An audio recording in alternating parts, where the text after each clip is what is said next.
Hello everyone, তো চলো আজকে তোমরা লগে একটা আনবক্সিং ভিডিও শেয়ার করুম। তো এটা অনলাইন থেকে অর্ডার করছিলাম, মানে ফ্লিপকার্ট থেকে অর্ডার করছিলাম। তো ফ্লিপকার্ট থেকে তো আমি প্রায় জিনিস অর্ডার করে থাকি, কিন্তু তোমরা লগে কিন্তু শেয়ার করাবো না। আজকে আমার মন চাইতেছে যে না, তোমরা লগে একটু শেয়ার করি, তার লাগে কিন্তু এটা শেয়ার করতেছে। তো চলো প্যাকেটটা আমি এখন আনবক্সিং করুন, তোমরা সামনেই দেখা যাক কী আইছে তো আমি জানি, তবে একদম খুললেই তোমরা দেখাইতেছে যে কীটা আইছে। আমার ঘরের কিন্তু প্রায় জিনিসই আমি অনলাইন থেকে নেওয়া, কিন্তু কোনো কোনো সময় ইচ্ছে হলে তোমরা লগে শেয়ার করি, নয়তোবা কিন্তু করি না। বেশিরভাগ জিনিসই কিন্তু আমার ঘরে অনলাইন থেকে নেওয়া।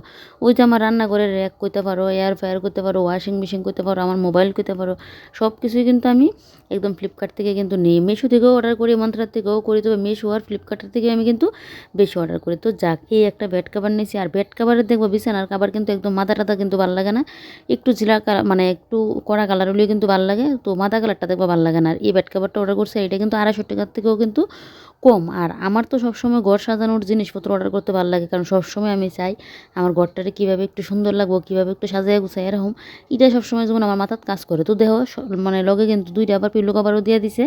এই হলো বেড কাভারটা। তোমরা কেমন লাগছে কমেন্ট করে কিন্তু অবশ্যই কইও। আর দেখো ডাবল কিন্তু বেড কাভারটা। তো এই যে দেখো অনেকটা কিন্তু বড়। আর এই অরিজিনাল কালারটা একটা লাইট ফিল রয়েছে, যেমন মানে কালারটা বালাটিকে বোঝা যাইতেছে না। তো কেমন আছে